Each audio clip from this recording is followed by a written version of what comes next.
Military College, Canada, of Professor Yahya Antar.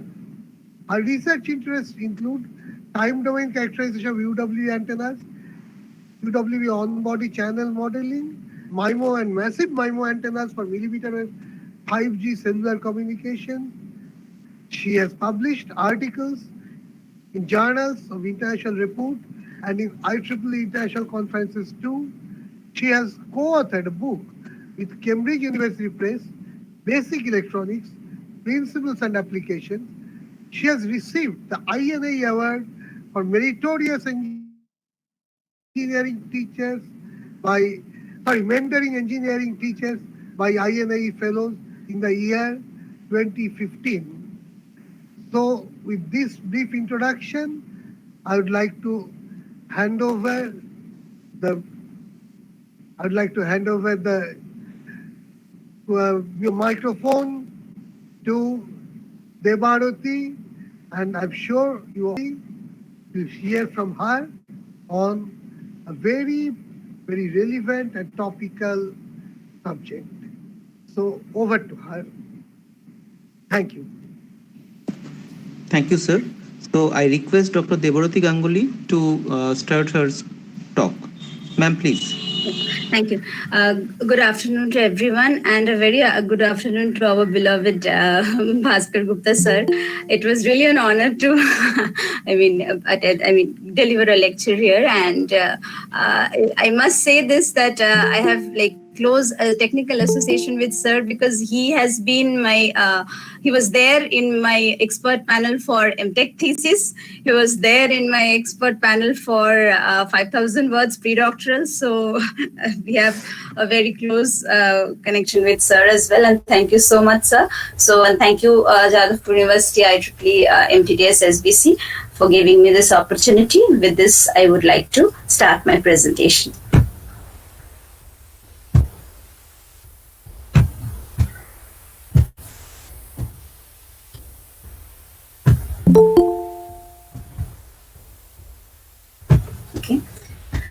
So today's topic of my presentation is body-centric wireless communication services, an insight into ultra-wideband channel modeling and deep tissue microimplant systems for biomedical telemetry. So I have divided this talk into two halves. First, we will deal with ultra-wideband channel modeling, and then we will have a brief idea. I'll tell you a brief idea of how these telemetry, or you can say telehealth or telemedicine, works or is going to work in near future. So the outline of my presentation is I'll introduce a brief part about basics of channel modeling, then the antennas used and the taxonomy, which differentiates the different types of channel modeling which are being or has been in use for the past few years. Then what exactly channel modeling means, the various attributes of an ultra-wideband channel. And moving on to next will be the methodologies of ultra-wideband channel modeling. Means there are different approaches by which the channel modeling is achieved. So stochastic, time domain, as well as channel measurements approach. Then I'll briefly discuss a few case studies which we have done so far and are going to do in near future. And then going on to the next part, that is deep tissue microimplant systems for biomedical telemetry. So with this, the first part of my presentation, I'll start. Now, when we start with the basics of channel modeling, we must start with the various available spectrum, because that is the main issue for any kind of communication. So what are the different spectrums available to us for channel modeling, or rather allocated or authorized? We have the HBC, that is the human body communication, ranging from 5 to 50 hertz. Then MICS, medical implant communication system, from 402 to 405. And then we have WMTS, that is wireless medical telemetry services. And basically this is a short range and with high data rate. WMTS is used, and we can use it in Japan and Europe for different bands like 420 to 450 in Japan and 863 to 870 hertz in Europe. And after that, we'll go on to ISM bands. ISM bands basically is industrial, scientific, and medical band. So industrial, scientific, and medical band is used in Australia, North America, New Zealand. All these use the same. So ISM has different bandwidths over the world. We have something in megahertz, and we have something in gigahertz as well. That is 2.4 to 2.45. That is the gigahertz bandwidth, which is worldwide used for W-band applications. After that, we'll go on to the ultra-wideband band, which is the authorized FCC, which is authorized by the FCC, that is 3.1 to 10.6 gigahertz. So now, before going on to the ultra-wideband applications, that why ultra-wideband channel modeling is more preferred, we must know modeling, or what do you mean by body area networks. Body area networks are self-contained wireless networks which are nodes worn in close proximity to the body. Now, W-band frequency bands, they are allocated for various countries and in various regions, as we saw. And the wireless links between the on-body band nodes formed from on-body creeping waves and signal components reflected, scattered, and diffracted from the other parts of the body. Now, coming to this, we must say that due to the geometry of human body and the multitude of different signal path trajectories, it is difficult to fit kind of, a general formulation by which we can do a network. So it is the on-body creeping waves and the signal reflection components which matters a lot for this W-band networks or W-band communication.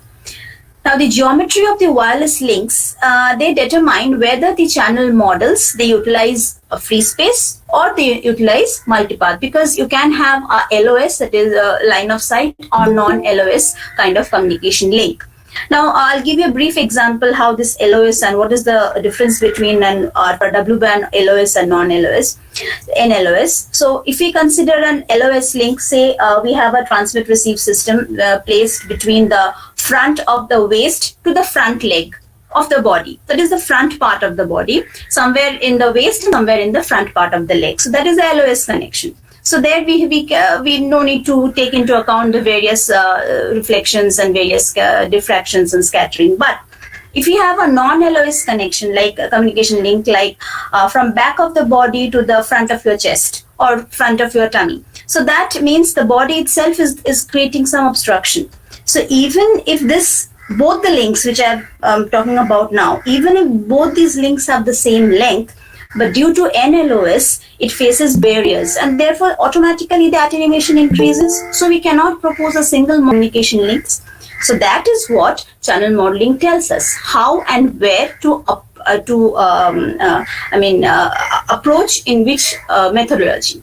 So challenges faced by nodes for band applications. What are channel challenges? Antenna body interaction effects, which degrade reliability. Now, it can be like near field coupling, radiation pattern distortion, antenna impedance change. Anything can happen because or on your body. Definitely the body tissue interactions will hamper the electromagnetic radiations.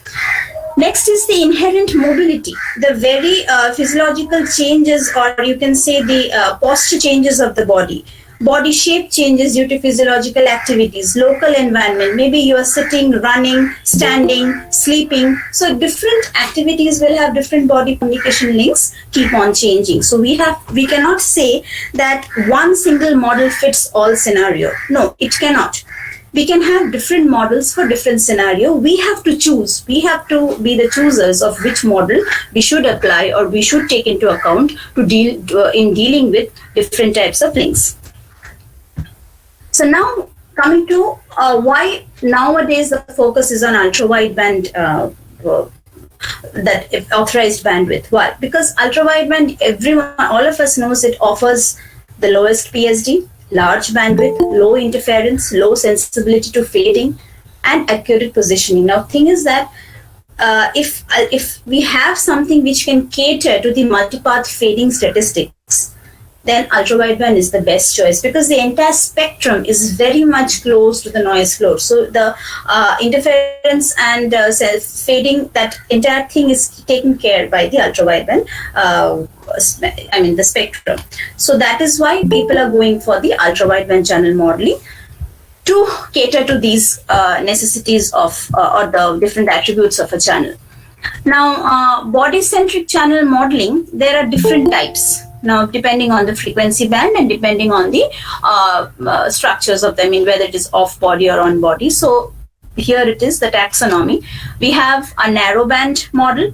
We can have an ultra-wideband model, or we can channel, or we can have a channel which caters to like off-body to on-body. Means suppose you have two bodies, two human bodies or two animal bodies. So like it's a body-to-body communication, or a body-centric communication can be three types: body-to-body communication, that is on-body to on-body, on-body to off-body, and in-body to on-body. So different types of communications are there. So coming to the narrow band body-centric channel modeling, for narrow band, we can have two kind of statistics. I mean, two kind of models. We can propose two kind of models. That is path loss model. We can either do the channel modeling using path loss model, or we can use the fading statistics. Now, path loss model, basically there are different methods. We have the power law model, saturation model, scenario dependent model, and dual slope model. Now all these, they have different algorithms through which we can use these in doing channel modeling. So path loss model, the mostly used is the power law model, and also sometimes we have the scenario dependent model. So as we can suppose, I'll just give you a brief overview. The path loss in dB, it is basically a function of the parameters of the model like A, B, as you can see from the first equation, A and B. Then N, what is N? N is basically the normally distributed variable centered with standard deviation, and D, all of us know, is the distance between the Tx and Rx. So apart from that, the scenario dependent model depends on transmitted power and the received power, and also the gain of the applicable losses. And what does the dual slope model deal with? Dual slope model was proposed by Rickert in 2004. It deals with the function of angle between the received and transmitted pulses. So that is a bit complicated. So people normally go for, if you're doing measurmental data, they normally go for scenario dependent models. Now coming to fading statistics. Basically I'll give you a brief overview of what are fading statistics. Multipath generated by the local surroundings. The fading observed in on-body communication channel is typically the result of body shadowing and small-scale fading generated by the human body. Now, this is for typical environments, I mean standard environments. Now, in reverberant environments, multiple is a very important factor in band channels. So body shadowing occurs when signal path between transmitting and received nodes, it is like obscured by human tissues and moving limbs. What do you mean by obscured by human tissues and moving limbs? It means that the dynamic activities like walking, running, driving, all these things come into play. So depending on that, we have different kinds of models. Suppose here we have the small scale fading models like Rice-K model.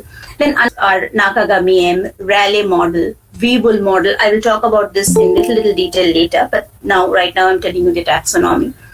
Now these are the fading statistics and path loss model used for narrowband channel modeling. Now coming to ultra-wideband channel modeling, the topic of the day. For ultra-wideband channel modeling, the best possible approach is to go for ultra-wideband channel measurements. Now what to measure and how to measure, that is two very pertinent questions. The easiest possible way to characterize an ultra-wideband channel model is through its impulse response. Okay, impulse response of the system, of the ultra-wideband TX RX system. That we can go for the path loss model as well. If not path loss model, the third option is the empirical tap delay model. That's a stochastic approach. Now, empirical tap delay model, it is a stochastic characterization of ultra-wideband channel impulse response. Now, we all know that tap delay model means it represents the impulse response of multiple path channels by discrete number of impulses. So that taking into account, we can go for the empirical tap delay models also. If not these, then the best possible option is the Debye model. What is the Debye model? Debye model basically is a stratified layering of human body, means a simulated version. Suppose you have a human body, you are kind of generating a simulated version of the human body. You can do it. I'm giving a generalized approach. Simulated version means Debye model tells you the human body divided up into stratified layers. What are the layers? The epidermal layer, the hypodermis, the epidermis, the muscle, the bones, all these depending on their thicknesses, permittivities. So it's a stratified or in a concentric cylindrical form.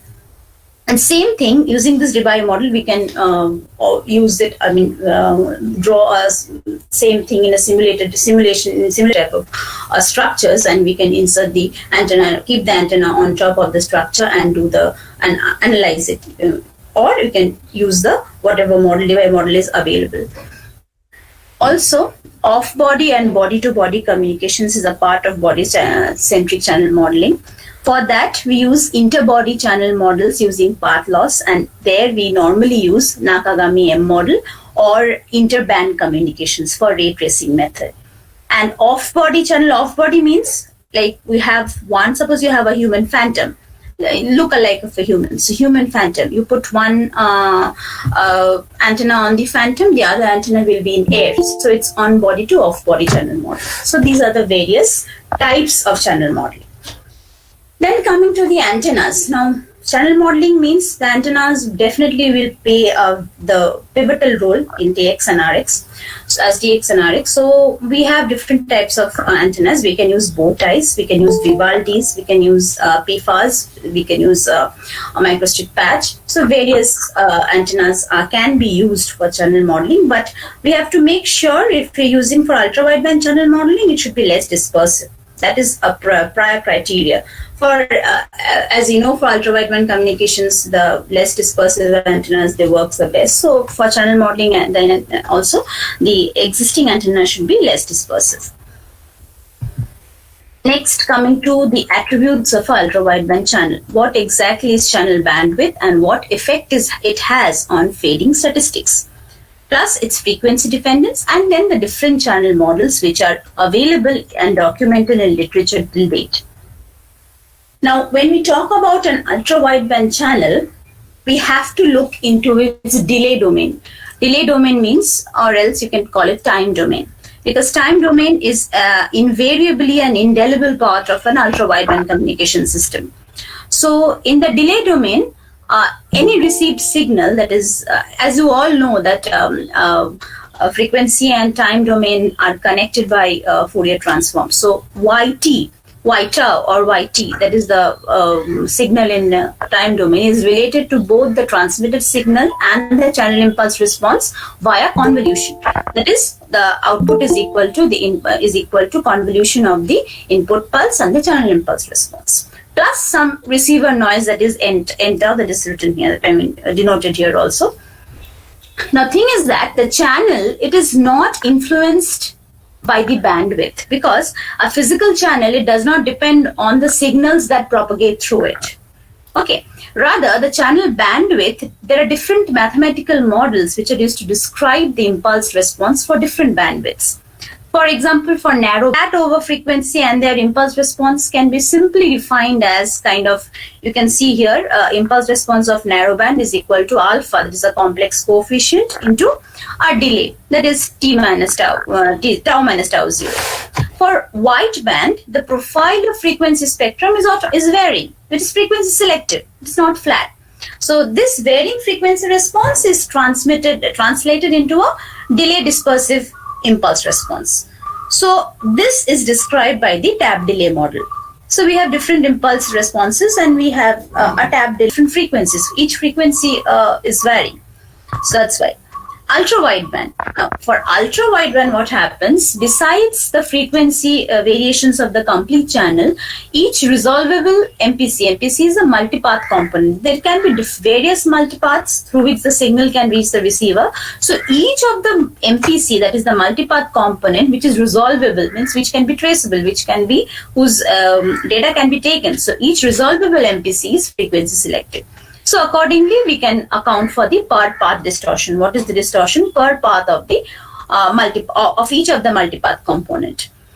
Now, as you can see here, there is a pictorial representation of how the frequency domain and the delay domain of the wireless channel changes for, varies for different bandwidths. Now, these dotted lines, these are the kind of hypothetical infinite bandwidth channel, and these solid lines, they represent the band limited channel. Okay, so we can see here for narrow band, this is the frequency domain, and the time domain for narrow band is definitely it is whatever is, if it is a narrow band in frequency, it is wide band in time, and vice versa. So like that it is stated. And now coming to ultra wide band, see, if you have the ultra wide band in frequency, then definitely in time when you'll have short impulse kind of pulses. So the arrows which are given here, they indicate the variations experienced by the channel when one of the antennas or when the antennas TX or RX is moved. Now, as you can see from this picture, when all these paths, there are multiple paths from the transmitter to the receiver, and the transmitted signal looks like this, the received signal will definitely not be the exact replica of the transmitted signal. It cannot be, because various paths and each significant multipath component will overlap with the other, and definitely there will be a spread, a distortion in the received pulse. To identify how much the distortion has taken place, or to identify the exact time, that is the time difference between the receipt of the first significant multipath component and the receipt of the last significant multipath component. So that is the delay spread. We take the RMS of the delay spread, and that becomes a figure of merit for ultra wideband channel modeling. So whatever literature, if you're working in this domain, whatever literature you go through, you will find this very common term, RMS delay spread, that basically caters to the time difference in receiving these significant multipath components. So now, coming to the frequency dependence. Now, if we have two antennas transmitting in space, definitely the Fritz's path loss equation comes into play. Now, what I need to show here is, we can see that the path loss, how the path loss changes when we have not only path loss, but shadowing effect as well as multipath effect mixed with path loss. See, if this is the received power for the received antenna path, that is PRX. So that PR by PT, log of PR by PT versus log of the distance between the receiver, this is how the path loss changes. So this is the straight line for only path loss decaying. Then we have this dotted line for shadow and path loss, and this tremendously kind of distortion and uneven the plot for multipath, shadowing, and path loss. The three very effective components for any multipath environment. A free space path loss is dependent definitely on frequency, and it is dependent also on the distance between the RX and the TX. So coming to how channel modeling or real propagation scenarios, how it affects when there is a dielectric layer of transmission and reflection, means there's a dielectric layer between the transmitter and the receiver, means the receiver and the transmitter are not separated only by free space, but there can be a layer of wooden, concrete substances like wood or a wet tissue, or maybe, so dielectric materials influence and the propagation speed of electromagnetic waves. It is well known. Now, real propagation scenarios include like layered materials like wooden doors, concrete walls, glass windows. Now, these are common for any indoor setup channel modeling. These obstructions are common.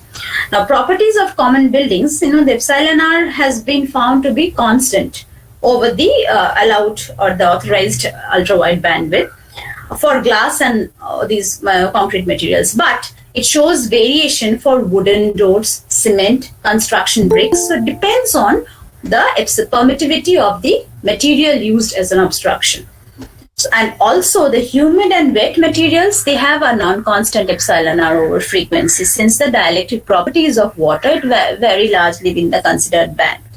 So transmission through the reflection of these dielectric layers, they definitely affect the modeling of the propagation channels. The transmission reflection coefficients definitely through a dielectric layer of, say, length L surrounded by A is related by these two equations given below. And it is strongly dependent, it can be seen, it is strongly dependent on the permittivity of the medium in between the TXRX, that is how the channel changes. So here there's a plot which tells us what happens when to the amplitude of these losses when we have a narrow band of around 1 megahertz, wide band of around 100 megahertz, and ultra wide band of around 7.5, that is 3 to 11. So definitely there will be free space path gain, then there will be transmission through a layer of bricks, reflection of a layer of bricks, diffraction behind the screen, rough surface scattering. All these things come into effect. Now, why does diffraction, or when does diffraction come into effect? The diffraction effects are also frequency dependent. It will only come into effect when the wavelength of the ultrawide band authorized band, which ranges from about, say, 30 to 90 millimeter, that is less than the wavelength of the objects causing the diffraction, that is the corner walls.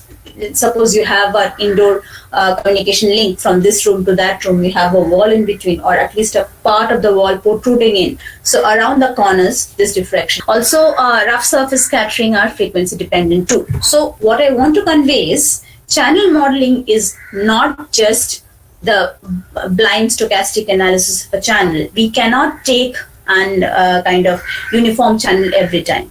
We have to take the multipath fading effects. We have to take these effects also, and then we can model a channel. And that is the reason why different types of algorithms were there and are being documented more and more. What we have to find is, we have to find a simple, non-complex method of analyzing a channel, a method which is can be done, or can be taken, or can be done by any group or any research organization with not much complications involved in either measurements or numerical analysis. Now, attributes of an ultra-wideband channel, there are different channel models. First, let us come to the impulse response, which is a very important figure of merit for ultra-wideband channel modeling, as I had said before. It is basically the effect of path loss, reflection, transmission, diffraction, scattering, all these which I showed you. Now, many of these, we can model it through Maxwell's equations, but it becomes, not all, because it becomes impractical to find models that describe all these effects exactly. We cannot find an exact solution to all this. Channel models, normally, they should also be simple enough, as I was saying, so that it is usable. The usability, from the usability point of view, it should be very much user-friendly. Not just a model stochastic analysis which will just deal with the mathematical approach, but also some physical insights, some measurements, which it should be concrete, comprehensive. So stochastic channel models, they are dependent on two assumptions, that is wide sense stationary, that is WSS, referring that time invariant statistics of the delay types, and US, that is uncorrelated scattering, refer to the statistical independence between the different delay types. So these two parameters, WSS, US, invariant and independence, so these define the stochastic models. Now, parameters are described definitely in stochastic model by random variables. But these models, they are, however, valid for a stationary region. If you want to describe it for a transition like non-stationary phase from one stationary region to another, then it is difficult. Now, to get these non-stationary effect, what has to be done is geometry is needed to be introduced in the model.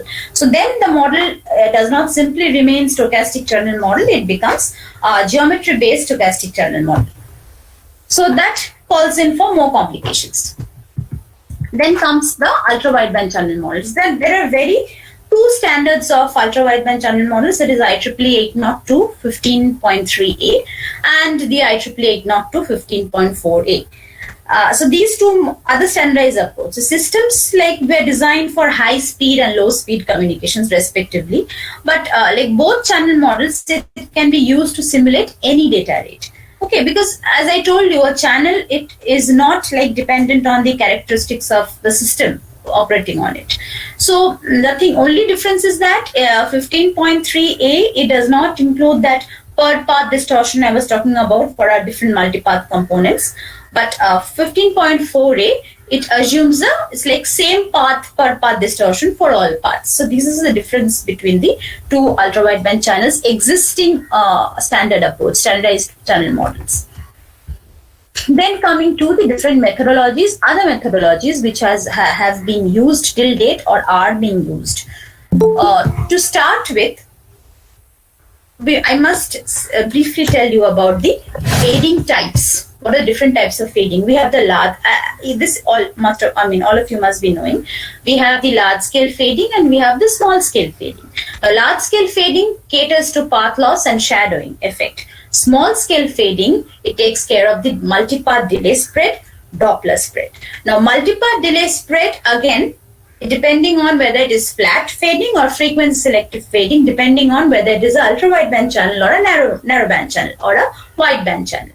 And Doppler spread, it depends on whether it is like, it has two parts like fast fading and slow fading. So this is the hierarchical, differentiation of the fading types. Depending on that, people normally use these kind of fading statistics, which describe the amplitude variations in wireless channel. These are Rayleigh distribution, Rissian distribution, log normal, Nakagami-M, Weibull. Each has a different distribution function. Okay, so but mostly they have that the nature of it is almost more or less same. The thing is that the difference come in owing to their different way in which it is used. Like for Rayleigh fading, the received signal, it is viewed as a resultant of large number of scattered signal components, each with a random amplitude and a uniform phase. Now coming to Nakagami-M distribution, that deals with, say, random variables which may be generated as the sum of n independent or identically distributed Rayleigh components. So these are the differences between the small differences between each of these distribution functions. But now Weibull, what does Weibull do? Like received signal is obtained as a nonlinear function of modulus of multipath component, where nonlinearity is expressed as a power parameter. So different statistical distribution has got different applications. So these are the stochastic approach which are used for forming different algorithms. Now coming to methodologies used for ultra-wideband channel modeling. To start with this, I will give you a brief overview of what a time domain mean. How do antennas behave in time domain? Is it the same as the frequency domain we are used to viewing? It is not the same. So antennas in time domain, they behave differently. Now I must say, time domain and frequency domain are equivalent yet complementary way of looking at the same signal. Frequency domain is kind of, they obscured under Fourier transform, and then we have to get the pulses, a continuous wave, and we have to get the pulses means we have to go for time domain. For example, see antennas in time domain, we can differentiate between them owing to bandwidth and function. Now, bandwidth means either any antenna which has a FCC recommended fractional bandwidth of 0.2 is a ultra-wideband antenna, or a fractional bandwidth of 0.225 is also an ultra-wideband antenna. The modern concept says that any bandwidth greater than 500 megahertz is an ultra-wideband antenna. Carl Baum's proposition of century bandwidth is also a valid proposition for ultra-wideband antenna. So there are different ways in which we can categorically specify whether or categorically differentiate whether this antenna is an ultra-wideband or narrowband. But owing to function, if we go by function, we have the DC to daylight class, then the multi-narrowband class. Multi-narrowband class means it uses the antenna which uses different swaths of frequency. So there's a ultra-wideband too. But the most used thing is the modern ultra-wideband communication 3.1 to 10.6 gigahertz, the authorized FCC bandwidth. The antennas which are predominantly used as for time domain studies or ultra types of ultra-wideband antennas are bicones, bow ties, planar elliptical monopoles, Vivaldi's, hybrid DRAs, directional antennas, log periodic antennas. A lot of things are there. A lot of antennas are there which can be used. We have to ideally or wisely choose which ultra-wideband antenna we need for channel modeling. We cannot expect a big piece of, log per antenna or a big piece of 3D kind of monopole, hybrid monopole DR to be fixed on top of a body. No, that won't help us. We need to choose a sleek antenna which is ultra wideband and which is capable of catering to the requirements for on body, placing it on body, and sometimes in deep tissue implants when it in body too.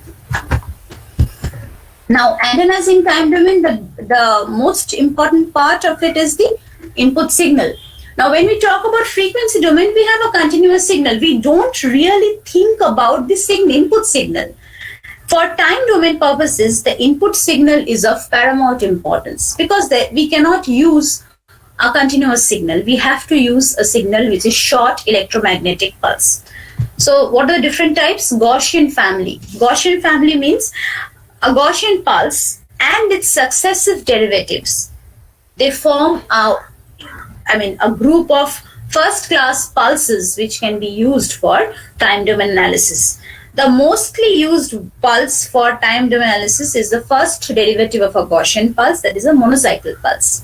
Why a monocycle pulse? I'll show you how a monocycle pulse looks. Before that, let me tell you why a monocycle pulse is so in need or is in use. It is because the pulse itself has no inherent ringing, no inherent DC level, zero DC level, and it is perfectly symmetric.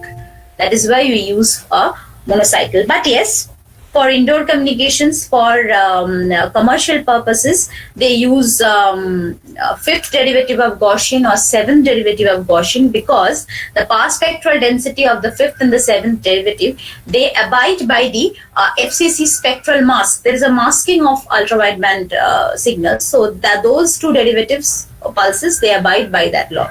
So they go for commercial purposes, they go for fifth or seventh. Next is the edge signals. Edge signals, it is like a step signal and then it is a differentiation of that, and truncated sine. Truncated sine signal, a continuous one, it is a continuous sine wave, it is truncated and band limited, time limited. So these are the different types of input and we have to choose wisely which one we want to apply. Now we have chosen this one. These are the derivatives we have used. But of them, we have chosen the first one, that is this one, the input monocycle. It looks like just this, a negative part and a positive part, just a short pulse. And we can easily, do this using MATLAB. We can generate all this using MATLAB. Now, antenna effect on ultra-wideband pulses. Now, we should understand what is the effect on ultra-wideband channel when a pulse when two antennas, one transmitter and one receiver is placed separated by a distance, and how the scenario changes for frequency and time. For frequency, if you have a transmitter signal, when we have the transfer function in frequency domain impulse response is not this, the transfer function HTX of the transmitter, electric field of the transmitter, the channel part of the channel characteristics of the channel, then we have the received electric field, received transfer function, and the amplitude of the received signal. So each of these, they are multiplied in frequency domain to get the output chirp, that is the output signal in frequency domain. Same scenario, if it is seen in time domain, the entire thing changes. How? I'll show you. This is the transmit pulse. Antenna cannot radiate DC, so the transmit pulse we have to take a derivation, so it will be this. So here this pulse goes into the transmitter. We have to take the initial incident pulse. Then we have to take the impulse response. Here the transfer function becomes impulse response in time domain, as you all know, of the transmitted antenna. Electric field of the transmitted antenna. electric field of the receive antenna, and then all these, the impulse response of the receive antenna and the amplitude of the received voltage or current. So everything is changed from multiplication to convolution. So what is multiplication in time frequency domain becomes convolution in time domain. So same link analysis in both frequency and time domain, and we get the output voltage. And we can see, if you go back, the transmitted pulse, the received pulse is not the exact replica of the transmitted pulse, because here the antenna differentiation effects comes for time domain analysis. Now, how this differentiation effect comes? If you have a simple dipole, you have a feed point, a dipole antenna. So what happens is, a simple investigation shows that a thin wire dipole has three point sources, the feed and the two tips. So signal from the tips, they are delayed by the time that is required for them to propagate along the length L of the elements. So when they propagate and they overlap on the signal released from the feed point, so automatically it's a kind of overlapping of the signal. So that gives you the differentiation effect, or you can call the filtering effect of the antenna. So this is the original Gaussian wave form, which is at the input. Now it looks like this. So why is it so? See, antennas have differentiation effect on input voltage signals when it is, especially ultraviolet antennas, when it is analyzed in time domain. Now the radiated fields from a small electric dipole, they have a time dependence proportional to the second derivative of the input voltage. Now this has been documented that if we have a small electric dipole antenna, then if we give a monocycle at the input, we will not get a monocycle at the output. The radiated field will be the second temporal derivative of the monocycle pulse. Why? Because it is because of this. The inverted top signal, inverted bottom signal, upright feed point signal, all this coalesce together to give a filtering effect. Now this effect is neglected for narrowband signals. Why? Because derivative of a sinusoidal in a narrowband means it's continuous. No, so it is derivative of sinusoidal does not change the signal shape. It only introduces, whereas second derivative phase shift of around phase shift of pi, which simply corresponds to an inversion of polarization. Okay, so that is the reason, the basic difference how we look at a signal transmitted from an antenna, which is a narrowband, and transmitted from an antenna, which is the when fed to ultraviolet antenna. So whatever input we give, we cannot, especially for dipoles and monopoles, we will not get the exact replica. Even for others, the same thing happens. There is a filtering effect, the differentiation effect which causes. So coming to the time domain modeling of ultraviolet channels, there are different TD figure of merits. Now, different people do it in different ways. Means some choose the stochastic approach, some choose the path loss model, some choose the dynamic model of different environment, like I told you, scenario dependent path loss model. But there is another way of doing this ultraviolet band channel modeling which we are proposing, that is the time domain modeling, and it can be done in a much simpler approach if done in a right way. How we do it is, there are different figures of merit for time domain figures of merit for any ultraviolet band antenna. Here I have shown a simple ultraviolet band monopole operating from 3 to 10 gigahertz, and I have placed the monopole on a simulated phantom. The phantom replicates the human palm or human arm. It replicates that. We have a skin layer, a narrow skin layer, the gray one. We have a thin fat layer, and we have a muscle layer. So, and all these experiments are done. I mean, these permittivity and the tan delta and all these things are chosen with respect to the muscle layers. So each of these layers are chosen with respect to the center frequency. So what happens? We put this input signal of monocycle pulse catering to the bandwidth of this ultraviolet band monopole. Around 400 picosecond is the pulse width of this pulse. This is the input given to the phantom along with the antenna. So it is the on-phantom model of the model of the antenna. So this is the antenna mounted on the phantom, and this one is another antenna that is off-body, kept at a distance in the far field. What do we get?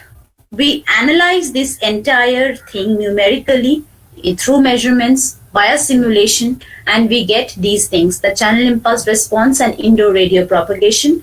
We get ringing and group delay. We get the received and the transmitted pulses and the fidelity between the received and transmitted pulses. We get the computation of delay spread. So all these are the time domain figures of merit, and a channel can be modeled based on these figures of merit. Also, this ringing and group delay, they can be ready to hand solution for what other documented research is there regarding the RMS delay spread. So we can provide a handy alternative using this ringing and group delay. I will come to that later. So keeping in mind of these time domain figures of merit, we can go for ultra-wideband channel modeling in time domain. Now, what is the other part of the ultra-wideband channel modeling in time domain? We can go for time domain measurements. Time domain measurements means how? Now, see, transmission of short pulses from a signal generator and the received pulses or received signal, which can be estimated by the digital storage oscilloscope. What are the advantages of time domain measurements? It is fast. And also it is enabling the measurement of rapid changing channels because there is no Fourier transform involved in it. It is not obscured under Fourier transform unlike frequency domain. But there are drawbacks. What are the drawbacks? It is very difficult to generate such short pulses with enough power to achieve the received signal. How to deal with that? We have to measure or repeat the measurement several times, and hence we have to average it, and therefore it becomes a little slow. And or else we can use powered amplifiers and low noise amplifiers are used before the transmitter and receiver, so that to boost up the SNR. Or the time domain sophisticated technique, what is used? The transmitter sends sequence of pulses with good autocorrelation within the pulses properties, and the receiver, so it's like a cross check. I'm sending these, I'm ordering these materials from the shop online, and they're giving me a delivery. I'm cross checking whether I'm getting the same thing. So it is just that. We said the TX, the transmitter sends sequence of pulses with good autocorrelation, and the receiver receives it and cross-correlates. Stages of time domain are there. That is the synchronization of the time transmit and receive units. That is tricky. Also, the main problem with time domain is it involves deconvolution operation, because the calibration of frequency distortions introduced by like cables, amplifiers, transmitted pulse. Time domain is connected via convolution, so there's a deconvolution operation involved. For frequency domain measurements, it is performed by a simple VNA. What are the steps involved? The equipment, it transmits pure sinusoidal signals instead of pulses. It calculates the real and imaginary parts of the received sinusoid and compares it with the transmitted reference. So it is just a comparison. Drawbacks. What are the drawbacks of this? Definitely it is slower than the time domain procedure. Because what happens if it's a ultra-wideband means each frequency point is measured separately, and definitely it cannot be applicable for very fast changing. What are the advantages of frequency domain? There is no deconvolution involved. That is a major advantage. Also, the decrease in IF bandwidth increases the measurements SNR. So SNR problem which we faced in time domain is not faced here, because each frequency is measured for a longer time, and also the flexible measured bandwidth, simple synchronization. So all these things and simpler calibration of cables. So nothing that part can be taken care of by the frequency domain. So actually, we cannot say that time domain is superior to frequency domain. No, we cannot say that. Both have their pros and cons. We have to make a trade-off, like for which channel we want which. Maybe if it's not a very fast changing channel, we can go for a frequency domain measurement. If it is a fast changing channel, we have to go for a time domain measurement, and we have to cater to the disadvantages too. I'll tell you some real-time scenario of how a channel measurement is done, because that will look more interesting and you can understand how the measurement is done. You can see this volunteer standing here. He has a transmitter attached to his chest. It is a cotton jumper, and it is he has attached the transmitter to his chest. Now, there are three types of placements here. So I'll just tell you. The antenna placed on the right side of the patient's chest. Then there's an access point mounted on the wall. That is scenario 1, and the antenna placed on the left waist of a doctor. So where are they? So this is a room. You can see it's a hospital room. So in this room, here is the bed. Here lies the patient, subject 1.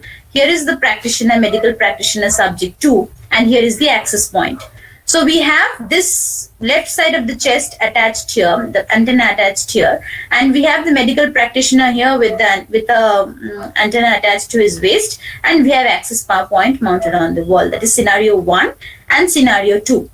We take various combinations of this with these two scenarios, sometimes making this as the transmitter, sometimes making this as the transmitter and this as the receiver, and we calculate the distance, that is the TX-RX distance.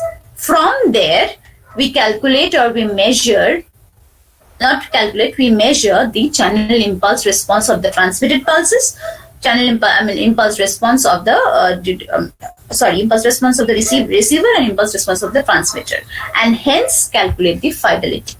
So how scenario 2, like that they have taken 9 scenarios. I'll just tell you 2 or 3 scenarios how it is done. RX, the receiver, is set as the access point. Subject 1 chest here. There is a TX. So now this is the TX, this is the RX. After some time, the subject will be lying on the bed. So this is the TX, this is the RX. So after some time, this practitioner will move. So he will be having the TX, his antenna will behave as the TX, and this is the RX. So depending on this various movements and various orientations, we choose a set of scenarios, and depending on the scenarios, we calculate the normalized amplitude and this is the scenario numbers here, 1, 2, 3, 4, 9, and for each scenario, we calculate the normalized amplitude of the impulse response for RX. For different scenarios, we calculate the impulse response, and then we do the fidelity, check whether it's same or not. So this was carried on in Queen Mary University of London, where the indoor radio propagation measurements for the presented work is performed, and the sensor lab height was around 3 meter. Our normal house, normal height. Next, another way of evaluating channels. Now see, these are 2 volunteers. This was done in University of Delhi. IIT Delhi, in Professor Kaul's laboratory. So here what happens is 2 volunteers are here. They are taking 3 different scenarios. On body to on body. On body to off body. And here it is off body to off body. So it's B to B, off B, no B. Now can you see these sky blue color, different kind of quadrants and different kind of variations? Now what are these? It is just that the volunteers, sometimes they are facing, see like here, he is facing the side and he is facing front. So it is front to back, you can see F to B, front to back, front to front, front to side left, to side right, like that for different scenarios. And we have around 64 scenarios like that. And from there, in different scenarios, they have obtained a pool of data from where they can calculate the RMS delay spread, because they're getting a multipath, so different multipaths. So they can calculate the RMS delay spread for B to B, off B, and no B. Similarly, they can calculate the cumulative distribution function for RMS delay spread for various channel measurements are done. Now you can also do it in another method. I'll just show you how a high data rate indoor channel model works. You can use it for on body to off body approach. This is just an off body approach. What they have done is they have connected a 4-port vector network analyzer connected to TX and RX. You can see the TX and RX, and they have taken 2 horn antennas with a gain of 20 dB, and the 2 antenna positioners with a precision of around 0.01 mm in translation and 0.1 in angle. Here, this is the azimuth, and this is the 3-axis positioner. The transmitting antenna was placed on first axis, that is azimuth positioner, and this was placed on the 3-axis positioner. And we have a laptop to relate the data. So here can you see the LOS measurement? LOS measurement inside a lab, they have done, this is the transmitter, this is the receiver, and in between there is no obstruction. Same here, this is the transmitter, this is the receiver, in between there is no obstruction. Now coming to the NLOS, same measurement, only thing they have done, placed a human torso in between. So now you can repeat the same, you can replace these transmitter and receiver antennas with no body to on body, maybe on one volunteer here and one volunteer here with a human torso in between. That will form a very good NLOS. And here also, see, there's a wall in between. So maybe from one lab to the other lab, they are doing it through a wall. So the instead of a human obstruction, they have an obstruction of a wall. And as I told you, the channel model will change because the epsilon R of bricks and concrete is not same. It depends. Wet tissue, it depends on what substance or what medium is used to separate the. These experiments were performed at 126 to D band, 120 on human volunteers using the same methodology to test how the channel models differ in LOS and NLOS. Now, what we have done initiated some channel measurements, and we have used 3 antennas, antenna 1, antenna 2, and antenna 3. 2 are ultra-wideband monopoles and 1 is Vivaldi. So we have taken different configurations like antenna 1, antenna 3, antenna 2, antenna 3, antenna 2, antenna 1, like that. And we have placed it at a near field distance as well as a far field. Near field and far field we have measured different types of, the different S21, that is the transmission S parameters which we got, S21 for different scenarios of near field and far field. Not only that, different elevations also, like keeping it face to face, keeping it at theta 0, keeping it at theta 90 for different antennas. So here are the results. The S21 has been calculated for near field and far field for these 2 sets. Okay. And that is ultra-wideband monopole and Vivaldi and ultra-wideband monopole. And this is the S21 for different angular variation for theta 0, theta 45, theta 90. So taking these data, initially from we have taken the phase also, measured the phase also, and then we have computed the group delay, which is one of the major figure of merit for ultra-wideband communications as well as ultra-wideband channel modeling. So group delay for monopole to monopole and group delay for Vivaldi to monopole. And definitely the Vivaldi to monopole is that group delay is a little bit more dispersive than the one which you have obtained for monopole to monopole, because ultra-wideband monopole antenna is inherently a less dispersive antenna. So coming to the case studies which we have so far, that is we have done so far. We have taken a kind of waveguide applicator kind of antenna, like the transmitter and the receiver, identical transmitter and receiver, working at 2.4 gigahertz with a gain 2.5 dBi, and the receiver gain was 2.3 dBi, and it is suitable for low power applications. And you can see the substrate, it's like sandwiched between 2 ground, and it is we proposed it as a cardiovascular sensor at 2.4 gigahertz for measuring, vital cardiovascular signs with better sensitivity. And initially, the standalone antenna was analyzed, simulated, and measured.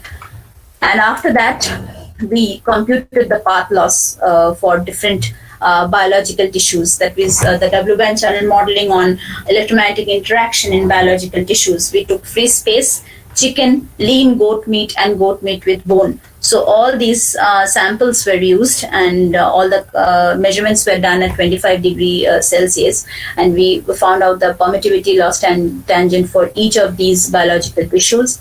And here was the path loss executed for different distances, and not path loss, sorry, this is the S21 for different combinations, for free space, for chicken, and for lean goat meat and goat meat with bone for different distances. And the experimental setup for path loss model was like this. You can see chicken sample between the receiver and the transmitter, and another sample between receiver and transmitter.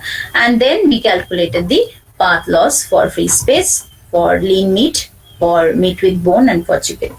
So this work is still in progress, and we are kind of trying to develop a suitable path loss algorithm for this, whether we can use for different biological tissues. More experiments will be done and will be proposed. And we have reported this in UCAP, which was to be scheduled in Denmark, but was an online. Now it was conducted online due to COVID. And next case study is the time domain characterization of on-body to off-body channel model using printed monopole antenna. So we've used a simple printed monopole antenna. The basic standalone characteristics, it is shown here, the S11, and the gain directivity is around 2.8 and 4.6 at frequencies 3 and 8 gigahertz. And this is the time domain study for standalone monopole antenna, that is radiated field. How we have done, basically this antenna, we have placed a probe in the far field, and we have checked the radiated field from the CST software. So this radiated field, and we have generated the envelope of the radiated field using Hilbert transform, and from the envelope we have calculated the ringing interval. Ringing interval means the time required by the radiated field to fall from its peak value to around 90 to 95% of its peak value is depicted as the time interval. So we have taken that, and then the group delay and the power spectral density of the radiated pulse. So these are, we have evaluated this for a single standalone monopole. Why? To compare how it changes when it is kept on the phantom. Now here comes the phantom model. On top of it, we have this monopole antenna here, and we have another one at a distance of 50 mm, and the distance of the probe. This is the probe kept aligned with the monopole on the phantom and off the phantom, but it is S parameters, and we can see how what actually happens due to reflections from the body. The directivity increases. Directivity will increase because of the reflections from the body, but the problem is the radiation efficiency decreases. It is around for 3 gigahertz, and this is minus 11.39 for say 8 gigahertz. So directivity will definitely increase, the radiation efficiency decreases, and hence the gain decreases. So actually that is not a problem, because we really don't want, for biosafety issues, we cannot put a very high gain antenna on a human body, because that will interact with the human flesh and we can have some problems. So it is okay, the amount of gain we, even if it is low gain, it is usable for channel modeling purpose. And this, what happens is the ringing interval, and we have evaluated the same figures of merit which we did for the standalone monopole, and we see that the ringing interval has increased, means the distortion has increased. So here we can say the pulse has been distorted more when the antenna was kept on the body, rather than when the antenna was in a standalone situation. Now this we have estimated in terms of ringing ratio. That is, what is the percentage or fraction of change of this ringing interval when, with respect to input pulse, when it is on body and when it is off body. And that has given us a lead on understanding how the pulse changes, even though we do not use stochastic analysis. That gives us a very nice way of understanding. And how we have done it, we have varied the different layers in it, different models. Means maybe the skin has been a little bit made fat, or the fat layer has been increased, the muscle layer has been decreased. So like that, we have taken different scenarios, and depending on the scenarios, we are going to propose a model, so that it can be done in a much simpler approach. So depending on that, we have the radiated field, the induced port voltage, power spectral density of the input, radiated and received. What do you mean by input? Input means when the antenna on the phantom, we are applying the input monocycle. Radiated, when the pulse is radiated from the on-body antenna, that is the radiated pulse sensed by the far-field probe. What is the received pulse? We have a receiver off-body antenna. So that antenna will receive the pulse, that is the induced current or voltage at its port, so that is the received pulse. So these three power spectral density we have taken, and then we have calculated the cross correlation, normalized cross correlation to get the fidelity between the input PSD and the received PSD. Also, one thing, the group delay also, the distortion has increased a little bit, because group delay and ringing are connected. Both are kind of a hint on how dispersive the antenna has become. So that also has increased a little bit. And one more thing which is noticeable is that normally for a standalone monopole, it gives the second temporal derivative. But for here, the derivative nature changes, definitely because of the reflections from the body. So it no longer behaves, the on-body monopole no longer behaves as a one we got for a standalone monopole. Same thing we have done for different angles, angular variations, 60 degree and 90 degree, face to face, side by side, and at different elevation angles. For each, we have seen the directivity and the radiation efficiency has decreased a lot with increase in frequency. So this is the case study. We are doing it, and we're evolving it so that we can come up with a new aspect of channel modeling or new proposition in channel modeling. Now coming to deep tissue microimplant system, I'll wind it up a little faster, giving you little details on insight into what basically is deep tissue microimplant system. Now, the word biomedical telemetry or telehealth is basically the measurement of different electrical or non-electrical values measured on human or contactlessly transmitted to a stationary place. Now, the basic components of biomedical telemetry are sensors, battery-powered patient-worn transmitters, radio antennas, display unit capable of concurrently presenting information from various patients. So here we have I have given a basic outline of what a base station is, channel propagation, and a human body wearing the TX or wearing the implant. So basically the different components are the base station. Base station can be a smartphone as well as it can be a smartphone or a laptop also. So it contains what? The controller to drive the entire system and store measurements. Then a receiver, which includes antennas, are connected to the data collecting system. Now the sensitivity of the receiver, the performance of the antenna, its portability, everything matters. That is the base station. Channel propagation, I was talking about so long about the channels. That channel model for implanted antenna devices, it is basically an indoor application. So channel modeling is also involved, and scattering due to nearby objects. Next, we have the human body, the body itself. That itself is very complex, dispersive, highly lossy, and it will affect the analysis, design, realization, and characterization of any implanted device, implanted antenna. So we have certain insulations. Insulations I will be talking about. We just cannot have a high voltage or high power RF device mounted on the body. No, it cannot. The body cannot take it. It cannot take it. The device won't work. So we need some kind of encapsulation, some insulation between the high power device and the body. So that I'll be talking about what kind of insulations we'll be using. Then the implanted antenna. Implanted antenna, what are the things we are looking for? The radiation efficiency, bandwidth, compatibility between it and the body, the biological material, that compatibility is required. Then optimal use of the implanted antenna, and least amount of space. We cannot insert a very bulky antenna like a Yagi or 3D antennas. We just cannot insert it into a body. It has to be miniaturized. So that is the prime need for any implant system. And then we have the electronics and power supply. See, electronic elements, they drive the system by enabling the exchange of data and providing signal processing, defining the power demand necessary. So it takes most of the space within the device, and it degrades the longevity of the device.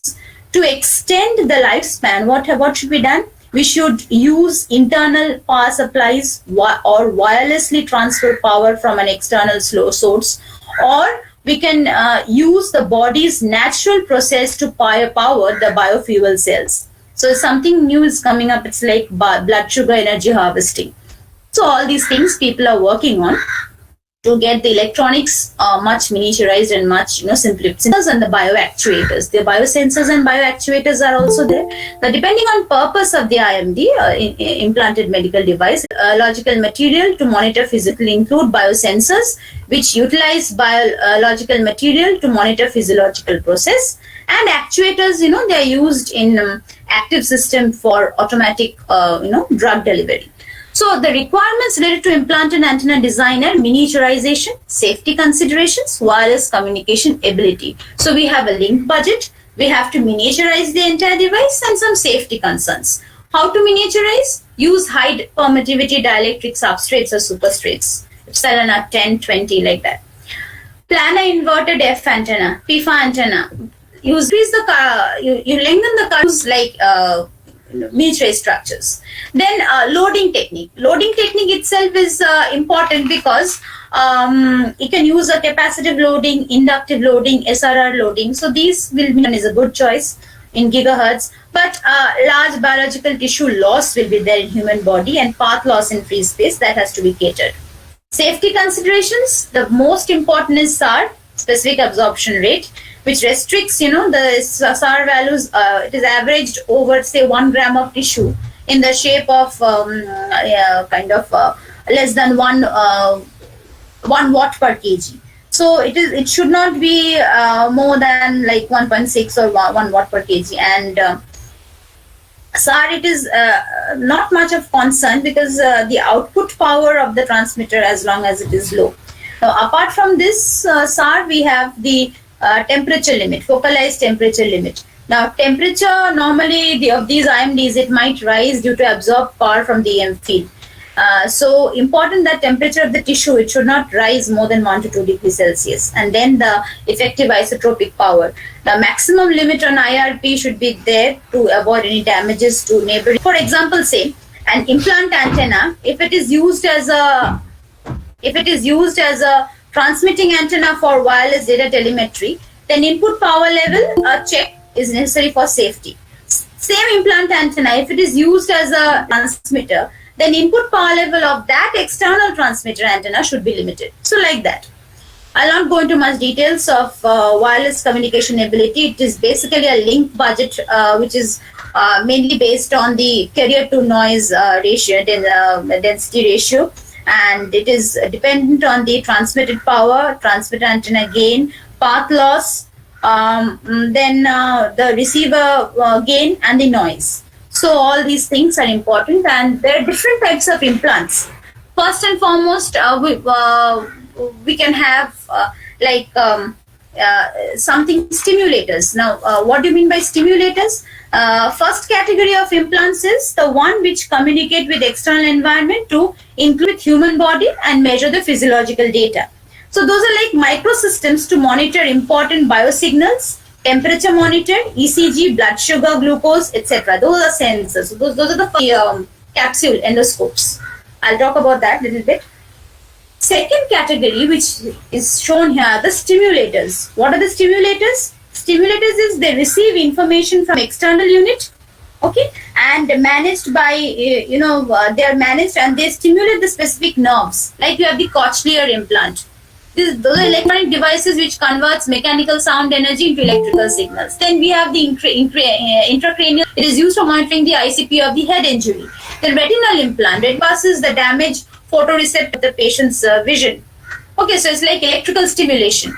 Then pacemaker. Pacemaker is definitely one of the most used stimulators to stimulate the muscles of the heart by electrical pulses to ensure smooth functioning. So those are the second category of implants. The first category of implants, basically, I'll give you a small example, a capsule endoscope or wireless capsule system. What does it have? It has a capsule endoscope, a sensing system with sensing pads attached to the patient body, a data recorder, then a battery pack, PC workstation with some softwares to get the data, like RapidV 6.5 or MyroView. So all the entire thing is a package. That is the first category of implant. Then we have a disposable, plastic capsule, a complementary metal oxide semiconductor, or in a high resolution charge coupled device image capture system, lens, white light LED sources, internal battery. So all these dummy electronics, bioelectronics, actuators, they form a pill-shaped capsule or a flat-shaped capsule. It can either be used for endoscopic purposes, or it can be implanted inside the body for monitoring the various physiological concerns. So the mode of data transmission is either via UHF telemetry, like have the commercial pill cam and endocapsule, or HBC band. Now, if it is via HBC band, HBC uses capsule itself to generate the electric field that uses human tissue as the conductor for data transmission. So now coming to a very being generated, or which is being talked about or worked about a lot, that is WPT based multiband ingestible capsule antenna for deep tissue microimplant. Now, why people choose WPT? Now, why WPT and why not battery? Thing is that it has to be replaced. Surgery is involved, which is not needed. So to avoid any undue or not needed surgery, people go for this one. People nowadays are going for this WPT, that is wireless for implants. So initially we had these lithium-ion batteries, these electrochemical sources. Batteries, what do they do? They space the congestion, they rise the local temperature, they make the wireless thing bulky. Longevity of the wireless medical device is battery dependent, and then undesired surgeries. If that WPT is required. So what is it? Inductive is widely used in spinal cord stimulators, cochlear, etc. Then small distance and larger implants. That is the main disadvantage of inductive or magnetic resonators. So now people are going for powering. See, why I'm talking about all this is, you need something to power your YMID, right? A wireless implanted medical device. So if it can be powered from a wireless point, then it is much easier. We don't need surgery to to replace the battery after every 10 years, after every 20 years. So now people are resorting to, or research is resorting to rather, midfield electromagnetic wireless power transfer. That is powering millimeter wave deep tissue implants, where the power transfer distance, what is it? It is proportional to the wavelength, or greater than the power transfer is proportional to the wavelength of the used for the communication. So here midfield means it is normally using 1470 megahertz or 950 megahertz. So in this midfield, the lower gigahertz part energy happens by coalescence of the evanescent near fields in air and generative far fields in tissues. So it's like a coalescence of both. So that's how the telemetry works. So here they have a group from South Korea. They have proposed a pill-shaped antenna or a flat-shaped antenna with all the associated electronics. But the powering system they have involved, see here, WPT transmitter. So this WPT is the implanted device, and it can power from a distance of around, say from outside the implant, it can be at a distance of 5 centimeter. So the research is still going on in this. This is the quad band implemented antenna. This is the patch, the feed, the VR, substrate and ground. And this is the telemetry architecture. It basically has, the wireless power transfer, the power it's taken by there's a rectifier, the voltage doubler connected to the implant. And that voltage doubler, it's called the Dixon's double voltage doubler, switches it to DC, and that's how you power it. So you have here the transceiver, microprocessor, then the implantable antenna, matching circuits, tissue, and here we have the power management and the rectifier. So this is the wireless and implantable device, and this is the bidirectional telemetry from here. This is the external unit, which comprises of this WPT transmitter. So basically this is a muscle block, and deep inside the muscle is the implant here, and just outside to it is the WPT power transfer. That's what they have. That's how they have done the experiments. So I'll show you a brief thing of the experiment. What happens is, there is the VNA and the power amplifier working at 1470 megahertz. And here is, the biological tissue. They have used minced pork here. You can either use any minced meat, any kind of wet tissue minced meat, or you can use saline solution or gel or saline solution, which replicates human tissue. environment. Anything which replicates human muscle environment or any living being's muscle environment is, well, nowadays you can use gel type form things are available. So that, and here the WPT, they are it's a 2-port device, so it is connected to this power splitter, and this output is connected to one power port of the VNA, and the other port of VNA is connected to the antenna. And this WPT is kept just outside this box containing the implant antenna at a distance of 5 centimeter. If you can see transmitter here, this is a WPT transmitter, and at a distance of 5 centimeter here, it is the antenna is, implant antenna is put. So we'll show it here. This is the capsule. Sorry. This is the WPT structure. This is 2 ports are there, port 1 and port 2. And here is the capsule. And then there's a power divider connecting the WPT 2 ports. And this port is connected to the VNA. And here is the implant antenna. The implant another port is connected to the other part of the VNA. So you can use it either in minced pork, or you can have a head phantom or 3D head filled with saline. We can use that also there. In that case, you put that WPT wireless power transfer transmitter here, and the antenna is inside. And this is the saline solution they have used. So the entire fabrication, and they have done, and they have found that the WPT system integrated with quad band implantable antenna. The antenna is used for 3 functions: telemetry at 403 and 950 megahertz, energy harvesting at 1470 megahertz, and switching control between these telemetry and energy harvesting at 2.4 gigahertz. That's the W band. And the power transfer efficiency was not bad, 0.67%, highest attained till date. And they have a 5 centimeter tissue depth, small size both to DC conversion. They have got around 90%, and the output voltage is greater than around, the DC voltage is greater than around 3.1 volt at 2 dBm. So the capsule they have used, it's around 8 mm diameter and 80 mm length, and it is basically made of alumina, or you can also use PDMS. And the transmitted power was 1 watt. The received power they have got is for the WPT, and 6 cross 6 centimeter cube was the transmitter size. And the implant antenna, the volume was 8.43. And whatever microimplant system and for capsule antenna with WPT networks have been analyzed so far, by far, this has been one of the most successful experiments, and people are working in this domain to bring in an energy harvesting along with this thing, body implant tissues, so that we just can eradicate the use of the electrochemical battery sources. So with this, I would like to come to stop, because we are also working on this. But we are working on an updated version. We're trying to update it with a lot of other things as well. So work is in progress. And these are my collaborators, my supervisor, my mentor, Professor Ria here, my group members, Professor Siddiqui, Professor Saha, Professor Sarkar, Dr. Das, and Mrs. Elizabeth George. And my journey started from radio physics and electronics, as you all know. I did my BTech, MTech, PhD, all from there, and this was my active group under which I have worked.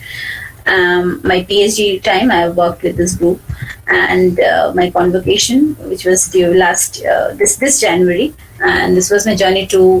It was a very nice time. I got to work with so many people of such great stature, and it has been a wonderful journey so far.